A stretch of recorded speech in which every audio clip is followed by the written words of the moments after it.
Hello, folks. I want to share with you as quick as I can here on some issues I'm having with my Minn Kota Ultrex Quest. I bought this trolling motor to replace my Minn Kota in early fall of 2024, basically because it has a brushless motor, it's got more thrust. Those are the main reasons, and it's quieter. It's also got a couple of bells and whistles that I do like, but that is not why I purchased this unit. I actually didn't find out about those options until after I had it installed. The main issue I'm having with this trolling motor, and I think that this thing should be working, um, right out of the box. I shouldn't have these types of problems. That is a spot lock. It wants to drift away from spot lock. You turn on the spot lock, it'll stay on there for a little bit, and it'll just start drifting away. The spot lock lights do stay on the foot pedal, indicating that it's on. Sometimes it'll thrust really abruptly to try and get back to the spot, and almost knock you off the boat if you're not prepared. Or some other times, like in this last video, it just drifts away and it ignores everything. You just drift into shallow water, for example. Now, I did talk to Minn Kota a week or so ago, and they gave me some options we went over. Number one was the boat scaling. Out of the factory, it's set to, I believe, 0. They want you to set it to -2. Mine was actually set on +2. That is the range, -2 to +2. What that does is it compensates for the weight of your boat. I believe 0 is set for I think they told me, and I'm pretty sure this is right, a 5,000-pound boat. Now, I don't know who has a bass boat that's 5,000 pounds.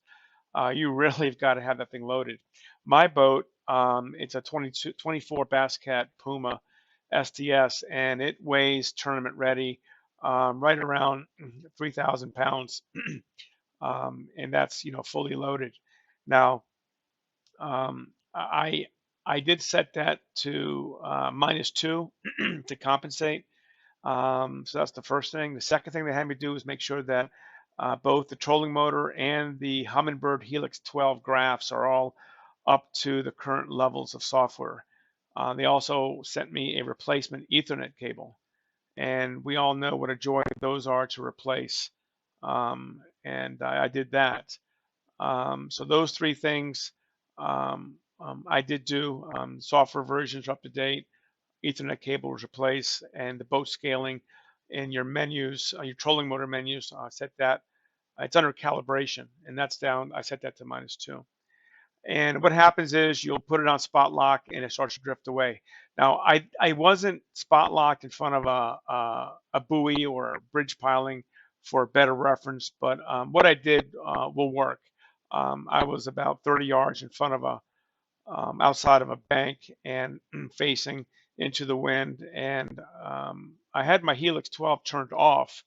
That's one of the other recommendations they wanted me to do, is turn off all my graphs and see if it stays on spot lock, because it uses those Helix 12 maps as a source of reference to stay on spot lock, which I find that one hard to swallow because, look, I mean, I'm an engineer. I'm not an idiot. I mean, I'm a software engineer. I'm a systems engineer. That doesn't mean I know everything about these trolling motors, but I just find that one hard to swallow because it's got its own GPS built into the heads, and it shouldn't have to rely on the maps. But I can understand where it needs the maps to follow contours and navigate the waypoints, but not for spot lock.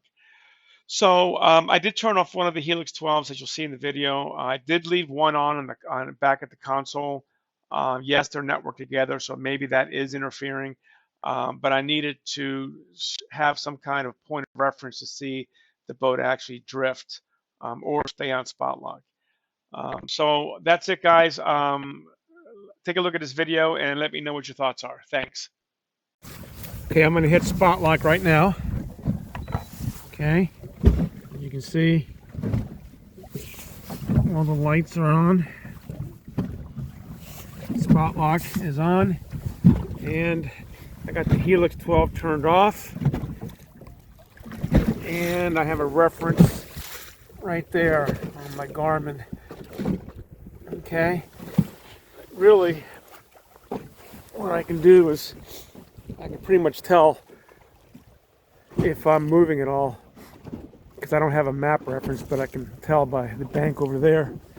And we can certainly tell from the map here where we're at. So according to this, we're in between two contours here, right in front of this 13 contour line right here. Okay, and we'll see how long this stays. It should stay.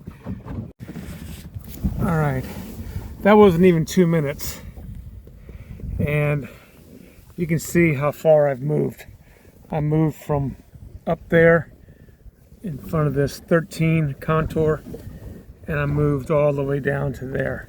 Now I'm getting into shallow water here. That's quite a bit from there all the way down to there.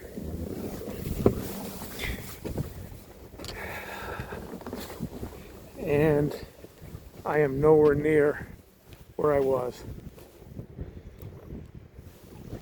The boats, the wind is just pushing the boat right into the bank here. And the spot lock is on. So I've had enough of this.